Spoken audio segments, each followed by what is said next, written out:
Oke, masih di rumus kimia. Kali ini kita akan belajar mengenai rumus empiris dan rumus molekul. Apa itu rumus empiris dan rumus molekul? Ini rumus molekul menyatakan jumlah atom-atom dari unsur yang menyusun suatu senyawa. Sedangkan rumus empiris menyatakan perbandingan terkecil atom-atom dari unsur yang menyusun suatu senyawa. Maksudnya bagaimana? Kalau misalkan kakak punya glukosa, di sini rumus kimianya C6H12O6, maka ini disebut dengan rumus molekul. Kenapa? Karena ini menyatakan jumlah atom-atom dari unsur yang menyusun suatu senyawa. Jadi menyatakan perbandingan sebenarnya. Di C-nya itu memang benar-benar ada 6, H-nya ada 12, O-nya ada 6. Jumlah atomnya dalam senyawa tersebut. Sedangkan kalau rumus empiris adalah perbandingan paling sederhana. Jadi kalau di sini ada 6, 12, 6, maka perbandingan sederhananya adalah 1:2:1. Kalau kita bagi 6 semuanya. Oke? Maka rumus empirisnya C-nya ada 1, H-nya ada 2, O-nya ada 1. Itu mengenai rumus empiris dan rumus molekul. Oke. Nah, untuk menentukan rumus molekul suatu senyawa, itu dilakukan dalam 2 tahap berikut. Tahap pertama, menentukan unsur yang terkandung dalam senyawa dan komposisinya. Temuan yang diperoleh adalah rumus empiris. Jadi kita harus menentukan unsur-unsur yang terkandung dalam senyawa, berapa persen atau berapa masanya, kemudian nanti kita tentukan komposisinya, berapa perbandingannya unsur dalam senyawa tersebut. Setelah itu menentukan massa molekul relatifnya. Kenapa? Karena massa molekul relatif rumus empirik itu kalau dikalikan dengan N sama dengan massa rumus molekul. Jadi MR dari CH2O ini kalau dikalikan N sama dengan MR dari C6H12O6. N-nya berapa? Jelas pengalinya. Di sini pengalinya adalah 6 ya. Karena kalau dari sini kan 6, ini 1, 12, 2, 6, 1. Jadi dari 1 banding 2 banding 1 dikalikan 6 kan jadi 6, 12, 6. Nah, bagaimana menentukan komposisinya? Seperti yang sudah kita pelajari di kadar unsur materi sebelumnya. Ini kan rumusnya ya, yang kemarin kita pelajari, persen unsur A dibanding persen senyawa itu sama dengan jumlah unsur A kali ARA banding MR senyawa, sama dengan massa unsur A bagi massa senyawa. Jadi, persen unsur A itu berbanding lurus dengan jumlah A dikali ARA, atau berbanding lurus dengan massa unsur A.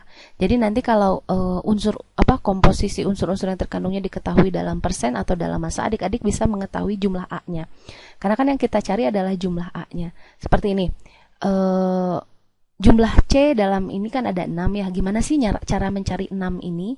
Atau cara mencari 1 di sini, karena kita nanti dapatnya rumus empiris. Itu caranya mudah. Jadi kalau jumlah A dikali ARA itu sama dengan persen unsur A, maka nanti kalau ditanyakan jumlah A itu sama dengan persen A dibagi dengan ARA.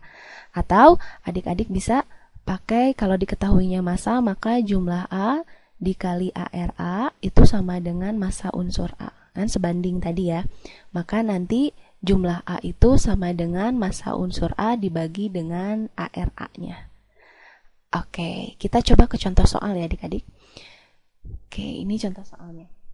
Pada saat besi dipanaskan, dalam gas klor akan dihasilkan senyawa besi klorida yang mengandung 34,5% massa besi. Tentukan rumus empiris senyawa besi klorida. Kemudian jika MR senyawa 325,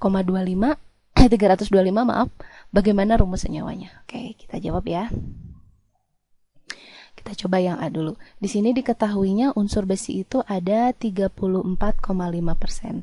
Nah, total senyawa itu kan harusnya 100% ya, maka klornya itu adalah 100 kurangi 34,5 ya 65,5%. Nah, langkah pertama tadi kan kita harus menentukan rumus empirisnya ya. Bagaimana caranya? Dengan mengetahui berapa jumlah Fe dan berapa jumlah Cl, perbandingan Fe dan Cl di dalam senyawa tersebut. Karena diketahuinya persen massa, masih ingat rumus yang tadi? Jumlah A dikali ARA itu kan sama dengan persen massa A. Sehingga nanti jumlah A itu sama dengan persen A dibagi dengan ARA. Nah, sekarang kita tentukan punya Fe. Berarti jumlah Fe itu sama dengan persen Fe 34,5%. Saya pakai persen lah, 34,5-nya dibagi dengan AR-nya 56. Ini sekitar 0,6. Sedangkan jumlah Cl-nya itu adalah berapa di sini?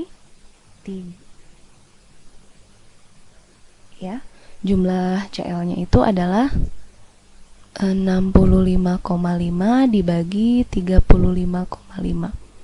Jadi ini 65,5 dibagi 35,5, jawabannya mendekati 1,8. Nah, kalau kita bandingkan ini 0,6 banding 1,8, kalau kita bagi 0,6 kan ini jadi setaranya 1 ya, yang ini jadi 3. Maka rumus empirisnya adalah Fe-nya 1, Cl-nya 3. Ini rumus empirisnya. Nah, kita tahu sekarang rumus empiris, maka kita akan cari rumus molekul dengan menggunakan rumus yang sudah kita pelajari sebelumnya tadi. Mr dari rumus empiris kalau dikalikan dengan N itu sama dengan Mr dari rumus molekul. Oke, Mr dari rumus empiris, Mr dari FeCl3 kalau dikalikan dengan N harus sama dengan 325. Fe berapa? Tadi AR-nya 56 ya AR-nya ya.